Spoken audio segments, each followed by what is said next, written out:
of history's embrace. Captain's quarters sets the pace with Captain Mayhem at the helm. A voyage of knowledge, a story to round. Captain's quarters weekly delight, where history's treasures take flight.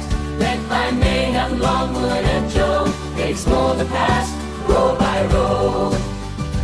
Navigator Longwood charts the course, guiding listeners to knowledge's source. Cartographer Joe, with maps in hand, unveils the... Hey, welcome to Captain's Quarters Podcast. It is time for another episode, and this episode happens to be 178. 178, and it is the 24th of March. Hopefully everybody survived St. Patrick's Day last week. I know I did, and I hope everybody else did. Mr. Davey Longwood, how you doing? I'm doing good, Captain. All right, it's good to have you aboard, and I know that our lovely Miss Mandy has some issues out in Utah, so we probably won't see her lovely face on the show tonight. Oh well, that's okay. We can get through. How do you find our show, Davey? That's it. YouTube, ladies and gentlemen, hit that QR code. Follow us along. We're on live every Monday night at 8 p.m. You can like us, you can follow us, you can subscribe to us.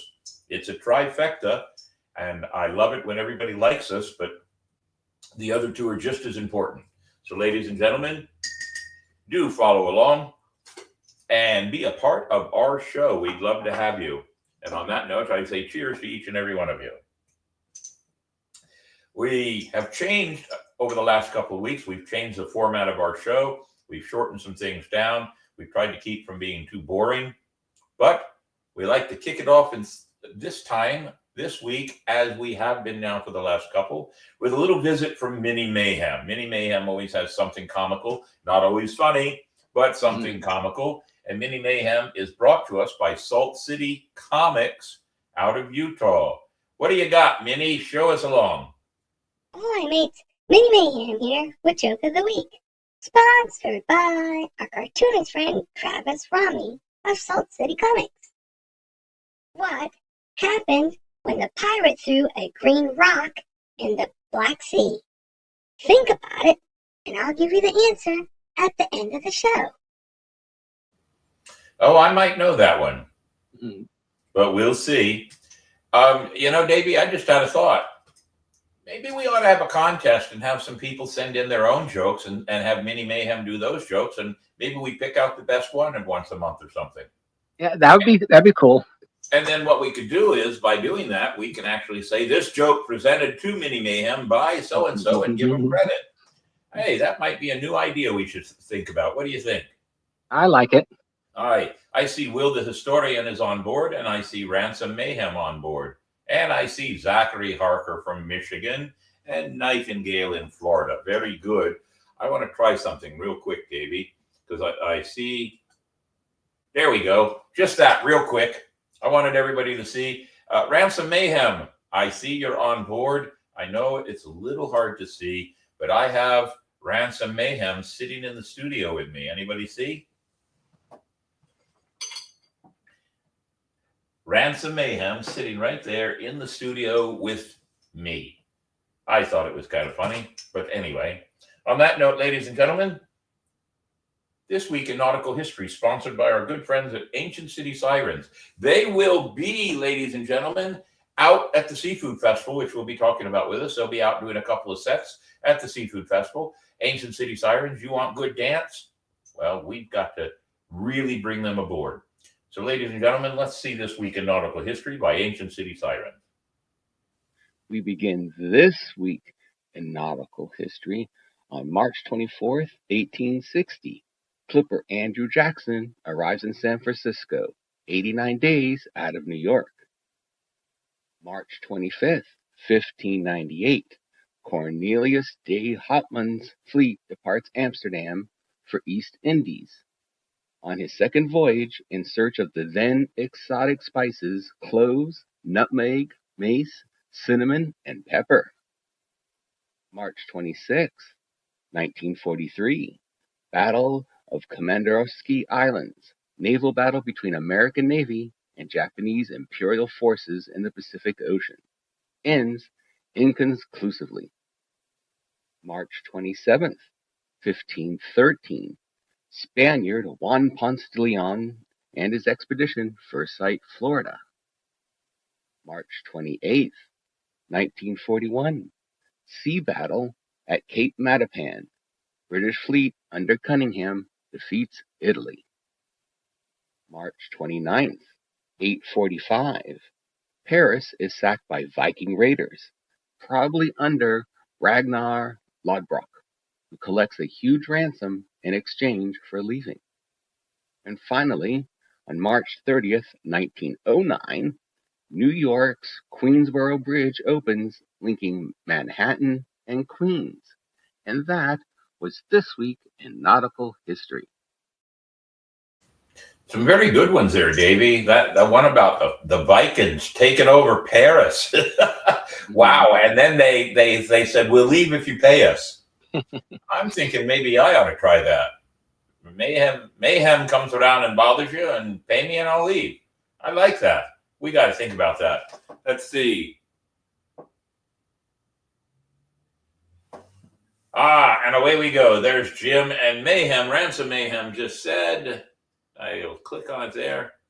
You're absolutely right. We need an eye patch, which I have around here, and a long beard, and it is hard to see. Well, I understand it's going to be hard to see, but I'm thinking I might find that eye patch and long beard by next show. We'll see what we can do. I might have a Santa Claus beard around. Yep, that's why the rum's always gone. Let's see here. So, Davey, normally we just do quote of the week with Spyglass Travel. We got to really work on their commercial, because I think that getting them involved again with their commercial will be the number one way to make them happy and be a part of our family. But for now, Spyglass Travel, ladies and gentlemen, you want a good walking tour of St. Augustine, and I mean a walking tour now. Cardio and history. Go to my friends at Spyglass Travel and join up with them and take one of their historical tours of the oldest city in the nation. For now, though, Davey, what is our quote of the week? Historical knowledge is indispensable for those who want to build a better world. Ludwig von Mises. I don't think I've ever heard of that person. I'll have to look that one up.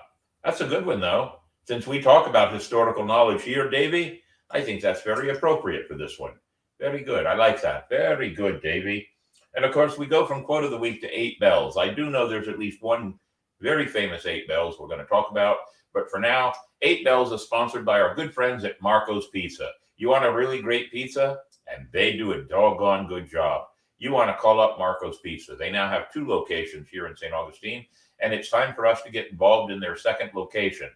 After this weekend, things start to mellow out for us, and we'll see how things go. So be watching. We're going to do something at Marco's Pizza at their new location and their other location, one on 207 and one on 16.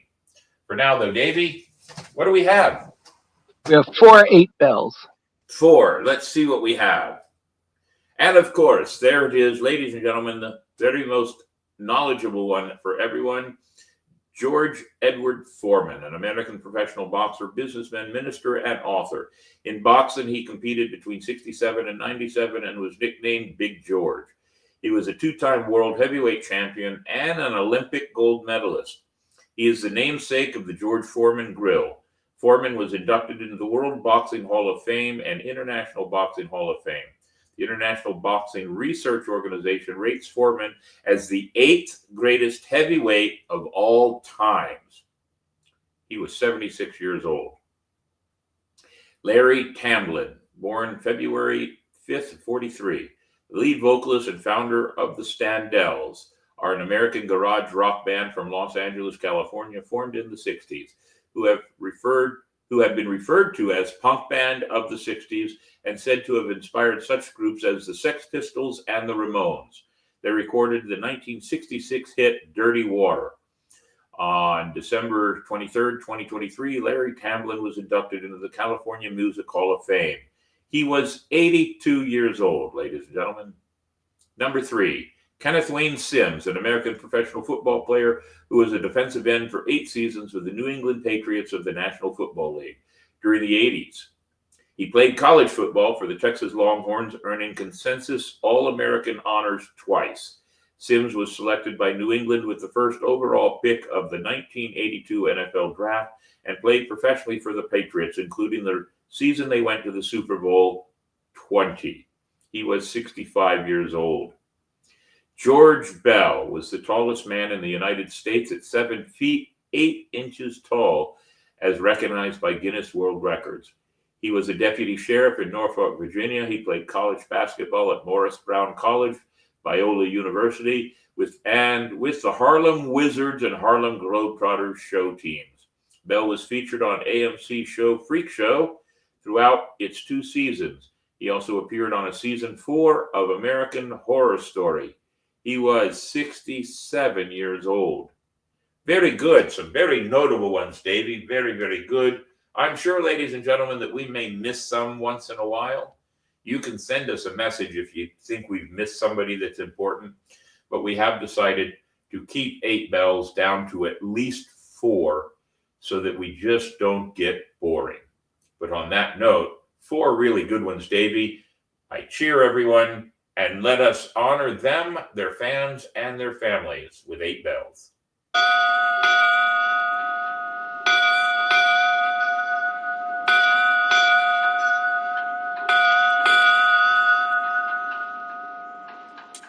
No, Nightingale, you did not miss 8 bells. We have moved 8 bells to a different place in the show. So there you go. It's nice to see all these people coming in on the show. Very, very good. So let's see. After 8 bells, we always do This Week in History, sponsored by Dick's Wings. I don't have to speak a lot about Dick's Wings because, well, we created a commercial for them to open up every segment of This Week in History. But I will say this. Dick's Wings is a great place to go and get a good lunch. I love it. But Davey, kick her off.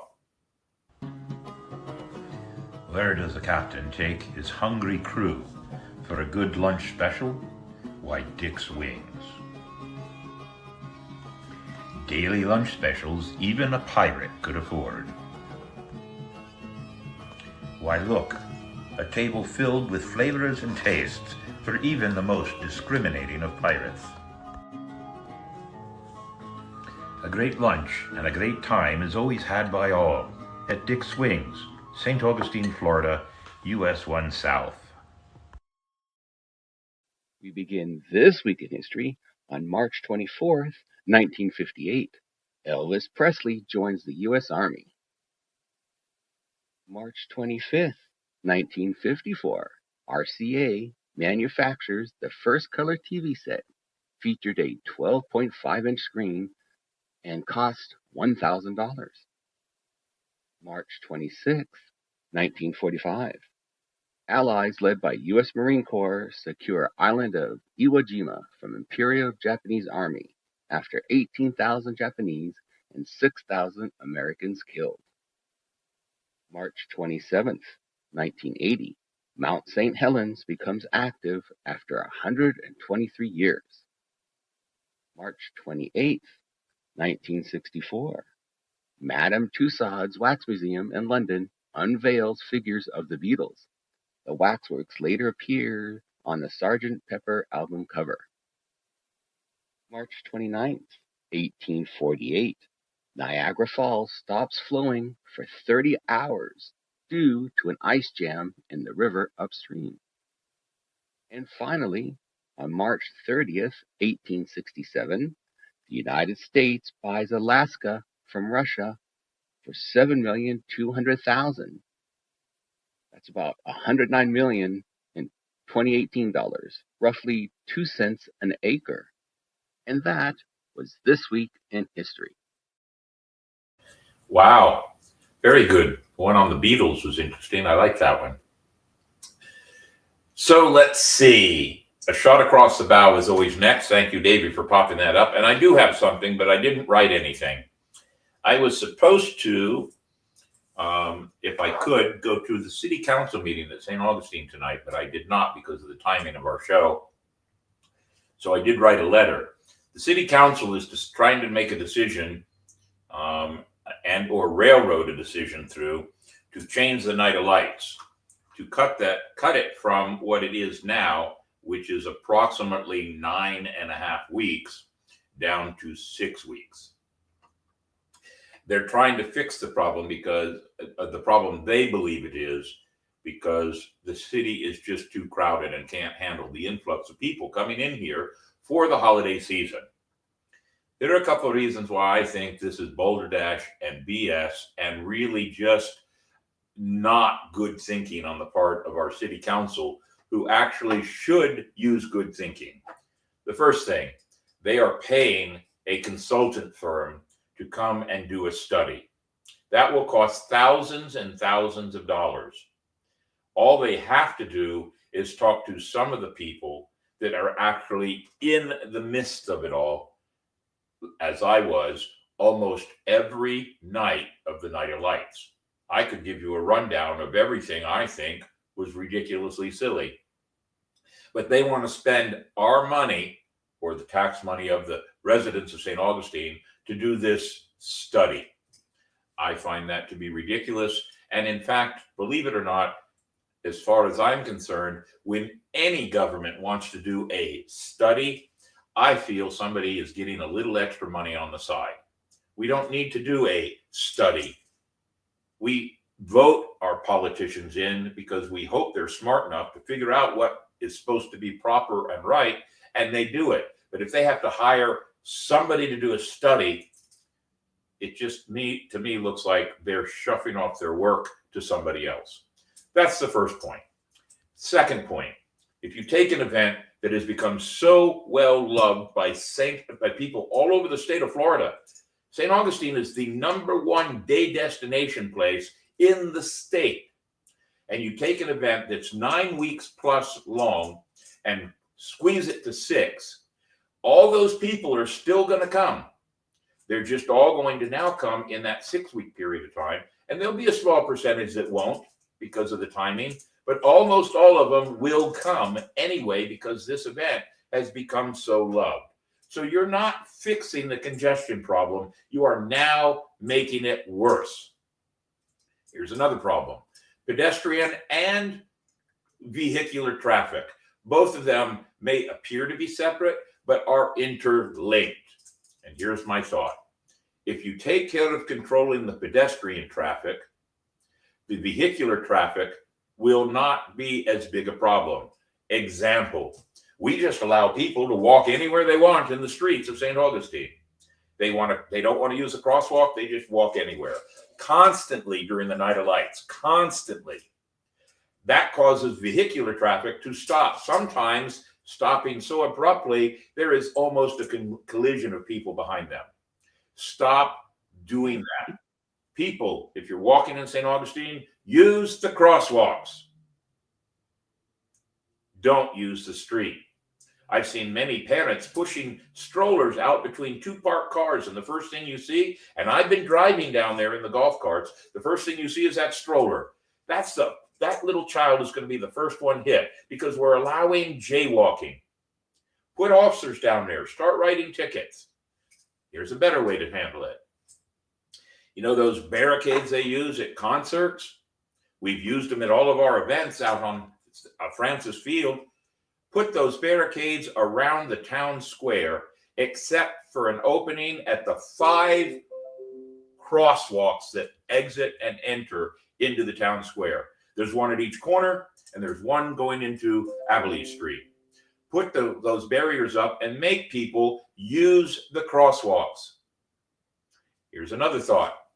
Have some officers at all these major crosswalks. Oh, and if you tell me we don't have the manpower, BS again. Why do we have a fleet, a whole army of pedestrian crosswalk people for the schools? There's no schools at night. Put them to work in the evenings and let them do something there. That might take care of some of the pedestrian problem. And if you take care of some of the pedestrian problem, it might satisfy some of the vehicular problem. Here's another one. There are 3 locations down on the waterfront where if you hit a button for the crosswalk, the big yellow lights flash and everybody stops. You know what I've seen? I've seen children hit that light and then run off giggling and screaming, thinking they've just had a good time. If you had crosswalk people down there, the officers, that wouldn't happen and it wouldn't stop or slow traffic. One more thing about traffic and pedestrians.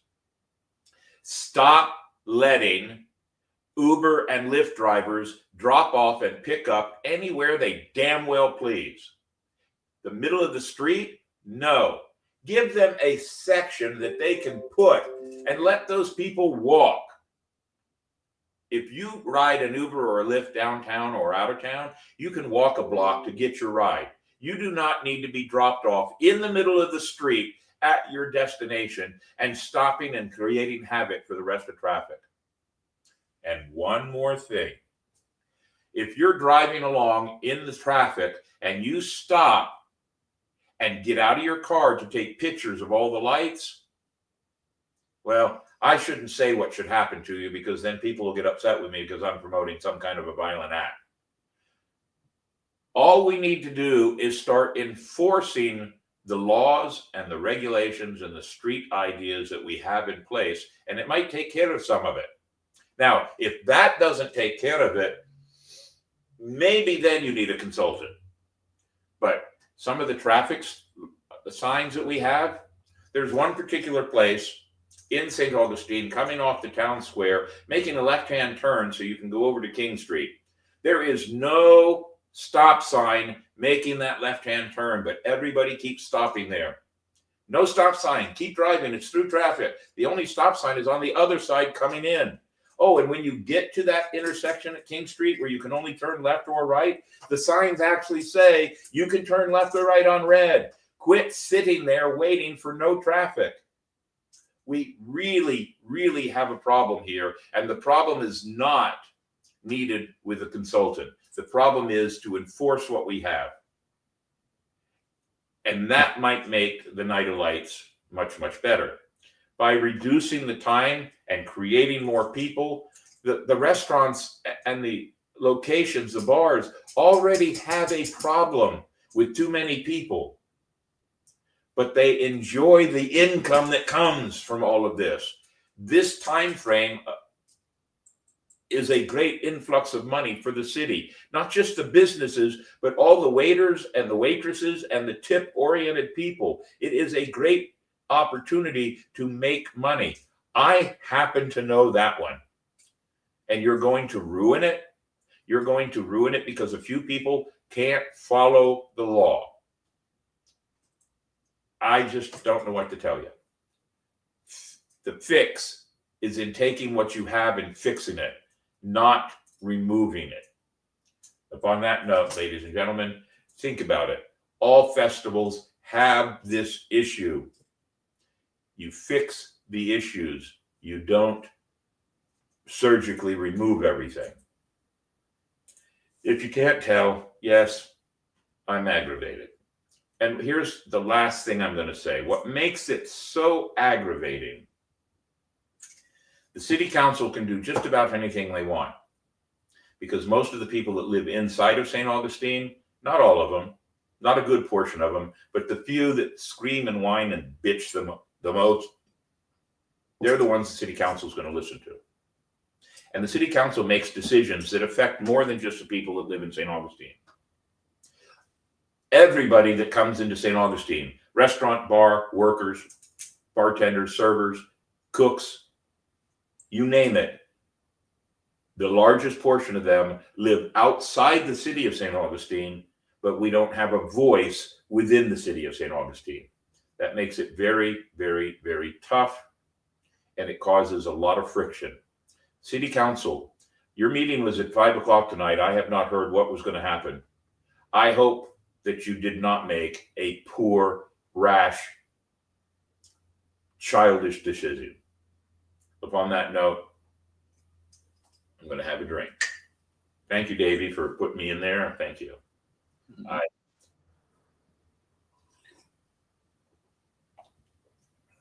I see some people made some comments. So let's see what we got here.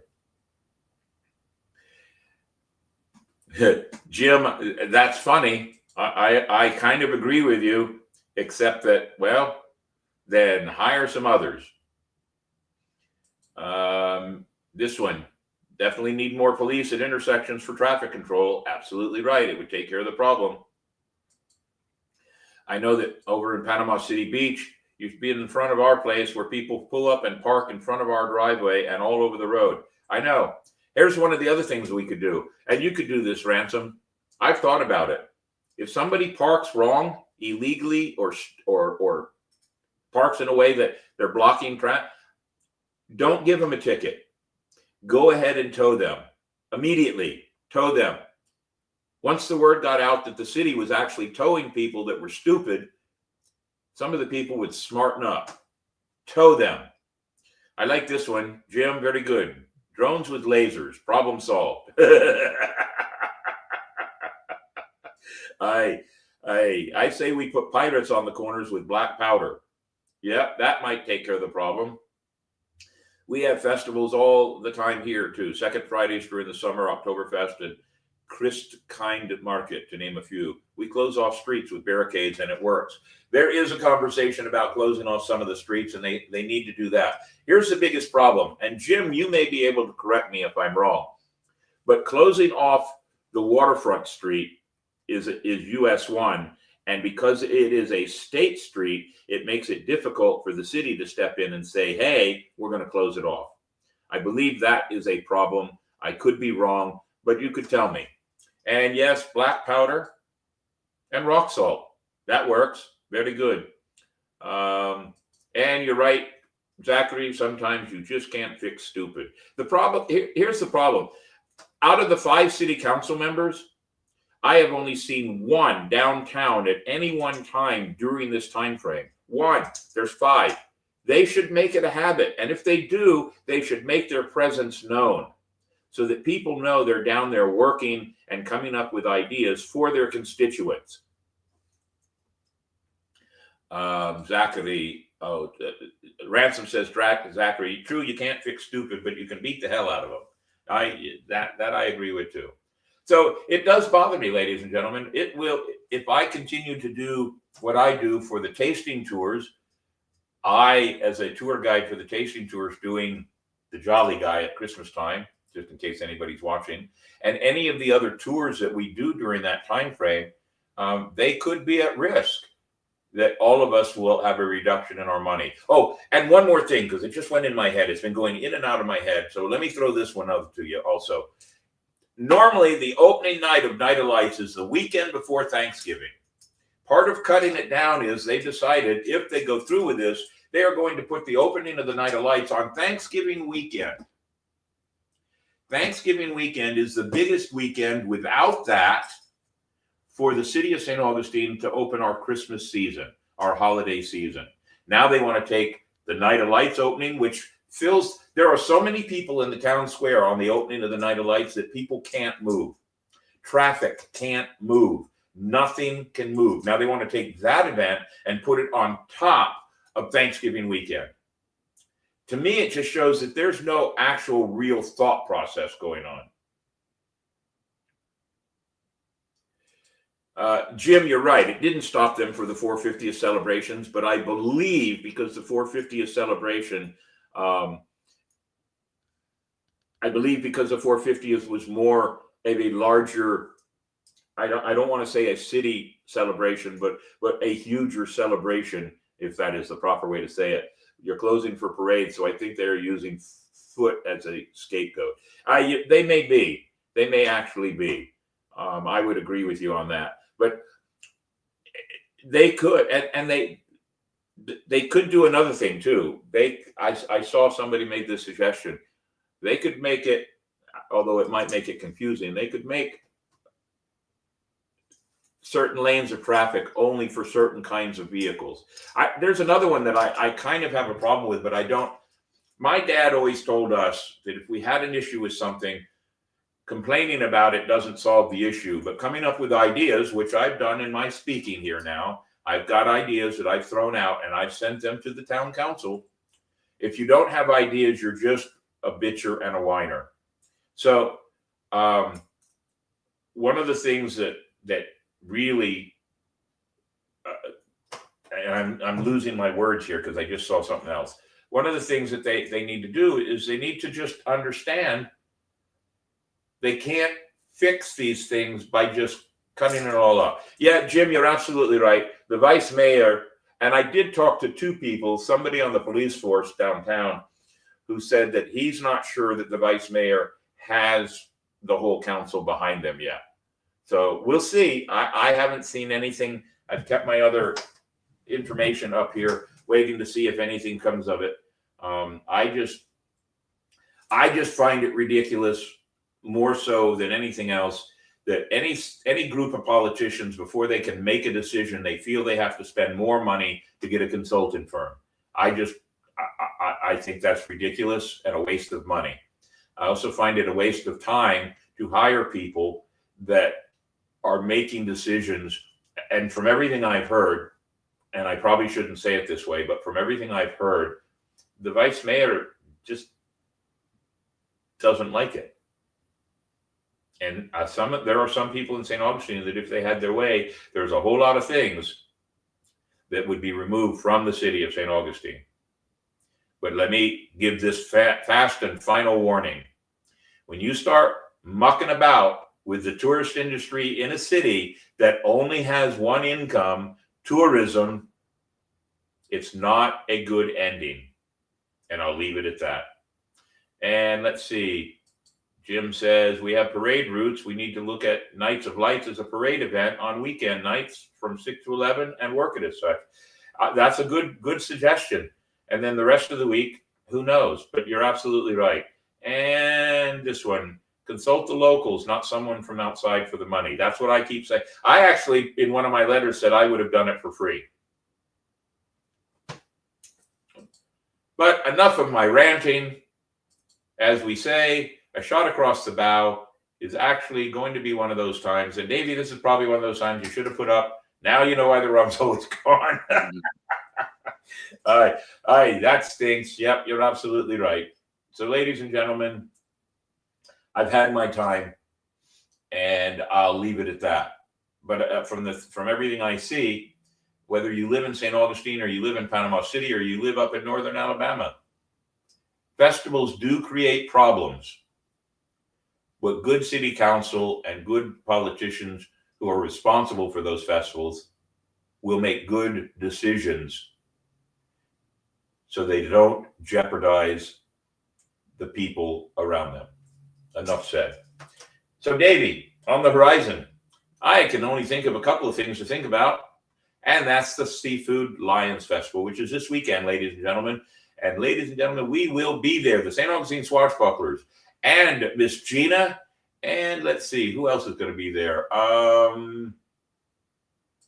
Well, you know what? Here's an easy way to do it. I put these in here, Davey, so I'll go ahead and do them. Ladies and gentlemen, come visit us at Pirate Landing. There'll be mermaids and magic and games of skill, music and story time, and nautical artifacts. Presented by the crew of the St. Augustine Swashbucklers. And a portion of any of the proceeds that we earn during this weekend will be given or put into our charitable account to help the charitable causes we work for and with. And there we go. There's a lineup of the show. We have the entertainment tent, the secondary tent. We have a stage, Magic with Mayhem, the Ancient City Sirens. We tried something last year and it went over so well, we're going to do it again. And that is Pirate Story Time. And several of the pirates will be doing reading of pirate books. And we're going to do some sword fight lessons with the children, teach them how to handle swords properly. Of course, all the swords are blow-up swords, so nobody will be in jeopardy. Right, Davey? Right. Yeah, Davey and I will be doing that. And we're hoping to have one of our new crew members, Miss Sarah, to be helping us also. At 3 o'clock on Saturday and 12:30 on Sunday, Jared Davis from Roanoke's Trading Post will be doing an hour-long time frame in the entertainment tent on colonial games. He's basically going to bring some colonial games from the old time that are obviously remade, but colonial games, teach the children how the children of colonial times played games and then have those games there for the kids to play. So come out and hang out with us for that. More story time, more Ancient City Sirens, more fighting with the pirate swords, and I will start doing a magic show between 5:30 and 6:30. And I didn't put it on here, but I'm hoping that it might lean a little bit more towards a mature audience as an opening for the Pirate Music Parlay Sing-Along. I have 6 or 7 musicians, instrument musicians, coming out to have a sing-along for about 2 hours there in our main tent. Nasty Nate and Pepe Duval from Rusty Cutlass are coming out to hang out and sing songs with us. It is going to be a great time, and I hope that everybody can come out. On Sunday, Bosun Cooper will be doing some music, and Bosun Cooper happens to be related to Nasty Nate, so I'm pretty sure I might be able to get Nasty Nate to sing a song or two in the morning, and we'll see how things go. So, ladies and gentlemen, come on out. I will not be doing all the magic shows on Sunday. We have asked a good friend of mine, Michael Krosniak, the conjurer of cheap tricks. He will be doing 2 magic shows on Sunday. So we have a fine lineup of entertainers, and we hope that you'll come out and see us. You won't be able to miss us. There's several tents and a pirate ship and lots of flags. We also have our museum. You can come out and see that also. So come out, ladies and gentlemen, for the Seafood Festival put on by the Lions Club. And all the money they raise goes to their charities also. So come out and help us out. I will have mermaids there also. Yes, you should know that. And I have been told that there is 2 mermaid crowns, and they are going to do a raffle on Saturday and a separate raffle on Sunday. And at the end of the day, those mermaid crowns are going to be given away to 2 lucky fledgling mermaids. So we'll see what happens. On that note, ladies and gentlemen, come out and see us this weekend. The Seafood Festival starting at 10 on Saturday morning and I believe 11 on Sunday morning. 2 full days of great seafood, great music, great entertainment, not just the pirate landing, but the main stage. Come on out and see us. Thank you for that, and we appreciate it and hope to see you out there. It is time for the reveal to Joke of the Week. Oh, wait, before we do Joke of the Week, Davey, there was something else I wanted to say, and I can't remember. We got one more awards. Really? More awards? Man. So that's good that we put that up. Vesta asked the Swashbucklers, and a couple of us particularly, to be a part of a movie that she was creating. And we all got to be a part of it. I got to play Captain Bartholomew Roberts. No, Bartholomew Redding. That's who I got to play. And I got to be in the movie. Davey was in the movie. Davey was a sneaky little guy eavesdropping behind the door. And many of the pirates of the crew were in the sword fight that we had. And some of our other crew, I know that Miss Donna was in the Witch's Coven, or at least in the crowd of villagers when they executed a witch. It was a great fun time for all of us, and look at all the awards. We're getting awards in London. Davey, does that mean you and I can actually put in our resume that we're part of a movie that's won such great awards? Yes. Like I have the IMDb, so I'm in there, and every time all these things are, every time it wins awards, it keeps getting added to my resume in there. You have a resume in there. You're in there. Am I really? Yeah, everybody that was in the movie is in there. They have the thing on the IMDb. You just have to look it up. Well, I guess I'm going to have to look it up because I was not aware of that. I was going to ask if I should actually look. Well, now I'm going to have to go look and see what they have for me. Wow. Does this mean we can get? Never mind. So, hey, it's done well. And I think we may need to come up with some time something to do to promote that movie back here in St. Augustine. But we'll see what happens.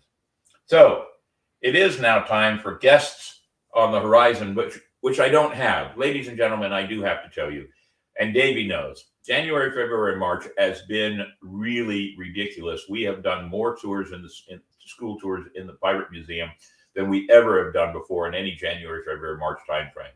At the same time, I've been trying to make sure I stay ahead of the game which I haven't done a very good job of, for the Celtic Festival and the Seafood Festival. So it's been a hectic 3 months. April is starting to slow down. Davey and I have a couple of projects. We even want to do our own movie, right, Davey? Right. We want to do a movie. We've got some really funny ideas. It will primarily more be a tongue-in-cheek, let's make fun of pirates and have a good time kind of a movie. Because Davey and I are both just silly kind of people. We like funny stuff and we laugh a lot. And if you didn't know that, just wait until the reveal of Minnie Mayhem's joke comes up. Then you can tell what kind of a silly person Davey Longwood is. We're going to start including Minnie Mayhem in some of our other events. In fact, will we have him out at the Seafood Festival? Yes. Good. I think I'd like to try to make sure we put him in my magic show if we can. So we'll see what happens. Something off your starboard bow there? Yeah, Minnie Mayhem looks at staring at me. All right. So let me make this one announcement about guests. I have some ideas. We're thinking about it. Most of my Mondays are open at the moment, so to come on. All right. Very good, Zachary. I'm going to start working on that. Ladies and gentlemen, if you want to be on the show, if you want to be a guest on the show, if you have a particular time or a particular idea, let us know, please, because I'm looking for ideas. I know that I could get Will the Historian on the show. I know in April he's going to be really, really busy. Remind me of this due date for Hope. I'd like to be reminded of that. I know that we can get Zachary Harper on the show. We've talked about bringing Jim on the show. Ransom Mayhem, we need to get him on the show, but we probably will hold off until it's time to do the October event out in Panama City Beach. But if you have friends or know of anybody that wants to be on the show, by all means. I actually talked to Davey tonight. We're going to do a cigar episode. I have about 8 friends at the cigar store downtown, the local cigar store, and they're going to be a part of the show. And we're going to talk about cigars and smoke some. But I have to figure out the logistics of that one because 8 or 9 guys sitting in my pirate room smoking cigars will make Commodore CC upset. So we talked about doing it outside, but that's a logistic nightmare of equipment. So now we're looking at ideas for those really great air filters that you can get for cigar rooms. So we'll see what we can do.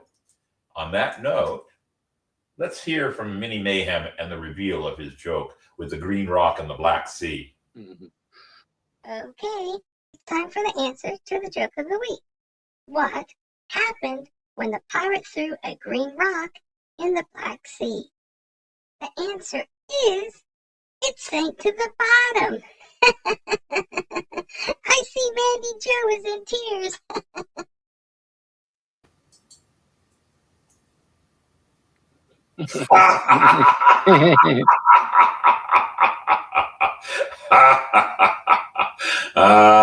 Here, this one is even better. There you go. Ladies and gentlemen, we're trying to play around with all kinds of new graphics just so we can have some fun. And we want you to have fun and enjoy the show. As we have said over the last couple of weeks, we're shortening the show down to under 45 minutes, and we're reaching that time. So, Davey, before we get caught up in it, let's do a thank you video. Okay. The Captain's Quarters podcast is always searching the world for history, knowledge, and adventure. It takes a crew to run a podcast, so we take this opportunity to thank those who help keep this podcast going. The crew: Captain William Mayhem, Navigator Davey Longwood, Cartographer Mandy Joe. Our charities we support: Alias Acres, Humane Society, Inc. The 3 major charities we support, but always room for more. You too could be part of the show and support the show in many ways. Go to Patreon. For a small monthly contribution, become a Powder Monkey or First Mate sponsor. Go to YouTube and hit the like and subscribe buttons to join our ranks and support the show. It does take a crew. Thank you. Ladies and gentlemen, after we do the show at 8 o'clock on Monday nights, we download it and it automatically downloads to Facebook, Twitch, or is that Twitcher, Instagram, and Spotify. If you just want to listen to us and not look at our ugly mugs, Apple Podcasts, Castbox, Stitcher, Spotify, Twitter, Amazon Music, and iHeartRadio. And our numbers.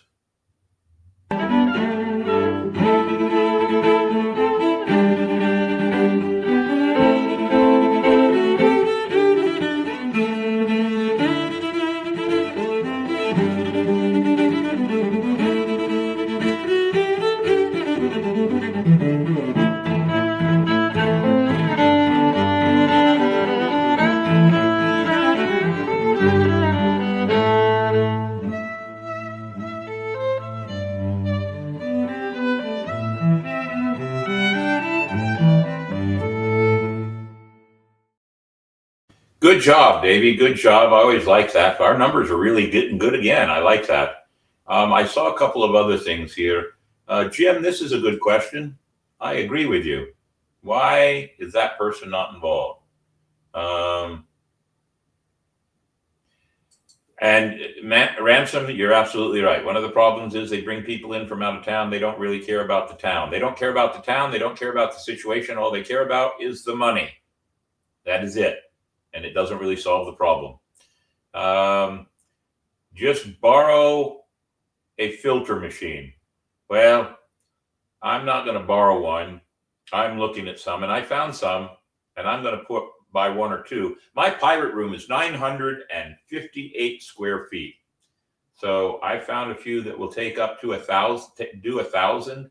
And if I put one at each end of the room, I think we can take care of the problem that we'll have. And I won't have to have my Commodore, Miss CC, be all upset with me. But we'll see what happens. Let's see. What is this one? We need to get you a gong like the Gong Show. Well, we don't need to get me a gong.